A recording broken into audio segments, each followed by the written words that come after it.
मैं तुम में रहूंगा 안에 और तुम मुझ में 내가 रहोगे। 내 안에. 예. क्या यीशु ने हमसे यह नहीं कहा? 예수님께서 우리에게 주셨던 말씀이죠.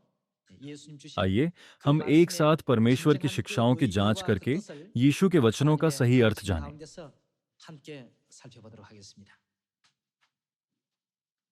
आइए यूहन्ना अध्याय 6 आयत 53절의 53 पर एक 말씀 नजर 함께 डालें। 보겠습니다. यीशु ने उनसे 예수께서 कहा, 이르시되 मैं तुमसे 내가 सच सच कहता हूं कि जब तक तुम मनुष्य के पुत्र का मांस न खाओ और उसका लहू न पियो, तुम में जीवन नहीं। जो मेरा मांस खाता और मेरा लहू पीता है, अनंत जीवन उसी का है, और मैं उसे अंतिम दिन फिर जिला उठाऊंगा। क्योंकि मेरा मांस वास्तव में खाने की वस्तु है और मेरा लहू वास्तव में पीने की वस्तु है। जो मेरा मांस खाता और मेरा लहू पीता है, वह मुझ में स्थिर बना रहता है। दूसरे शब्दों में, वे यीशु में रहते हैं और मैं उसमें। यीशु उन लोगों में रहता है जो उसका मांस खाते हैं और उसका लहू पीते हैं। जैसा जीवते पिता ने मुझे भेजा और मैं पिता के कारण जीवित हूं, वैसा ही वह भी जो मुझे खाएगा मेरे कारण जीवित रहेगा। यीशु ने क्यों कहा कि जब हम यीशु का मांस खाएंगे और उनका लहू पिएंगे तो वह हम में निवास करेंगे?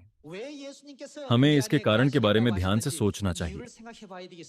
जब यीशु मसीह हम में रहते हैं तो हम उन सभी को क्या दे सकते हैं जिनसे हम मिलते हैं? हम उनके साथ क्या साझा कर सकते हैं? हम मसीह को दूसरों के साथ साझा कर सकते हैं। मुझे कोई नफरत नहीं है, मेरे अंदर कोई झगड़ा नहीं है, इसलिए मैं उन चीजों को आपके साथ कैसे साझा कर सकता हूं?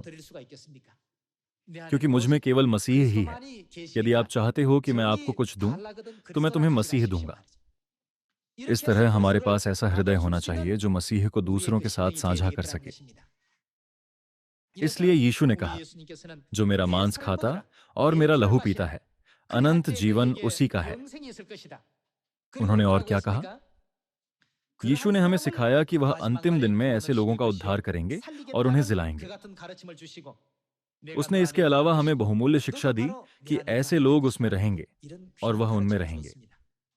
तो आइए आज हम अपने जीवन की जांच करें। क्या हम अपने मन में घृणा, क्रोध, जलन, ईर्ष्या या झगड़ा पैदा कर रहे हैं? या हम मसीह के गुणों और उनके अच्छे स्वभाव को अपने भीतर बना रहे हैं? हम केवल वही साझा कर सकते हैं जो हमारे अंदर है। इस प्रकार बहुत प्रेम करने वाले लोग जहां भी जाते हैं हमेशा प्रेम देते हैं। दूसरी ओर बहुत अधिक घृणा या झगड़े वाले लोग हमेशा जिससे भी मिलते हैं उससे झगड़ा करते हैं, इसलिए उनका अंत बुरा होता है।